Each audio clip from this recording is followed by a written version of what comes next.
अगला जो कलाम पेश करना जा रहे हैं एल्बर्ट साहब, ये बहुत हमारा सुना हुआ कलाम है। त्यारे इश्क में अपना मकाम पैदा कर, नया ज़माना नए सुबह शाम पैदा कर। लेकिन बहुत कम लोग ये जानते हैं कि इसका उन्वान क्या है।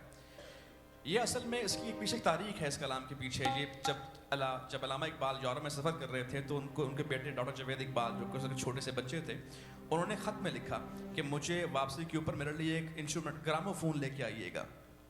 तो अलामा ने ग्रामोफोन, तो कहते हैं डॉक्टर जावेद इकबाल खुद सुनाते हैं किस्सा, कहते हैं अलामा इकबाल ग्रामोफोन तो लेके नहीं आए, लेकिन वहाँ से मुझे ख़त में ये जवाब लिख के भेज दिया कि त्यारे इश्क में अपना मकाम पैदा कर, नया ज़माना नए सुबह शाम पैदा कर, और उठाना शीशा कराने फ़रंग के एहसान, सिफाले हिंद से मीना व जाम पैदा कर। और मैं शाख ताक हूँ, मेरी गज़ल है मेरा समर, मेरी गज़ल से मैं लाला फ़ाम पैदा कर। जावेद के नाम डॉक्टर इकबाल जो बेटे थे अलामा के, उनके नाम पर उन्होंने ये नज़म लिखी थी। हम सुनते हैं एल्बर्ट साहब से। इस गज़ल की धुन मैंने खुद बनाई है, तो जैसी भी हो आपके सामने।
जान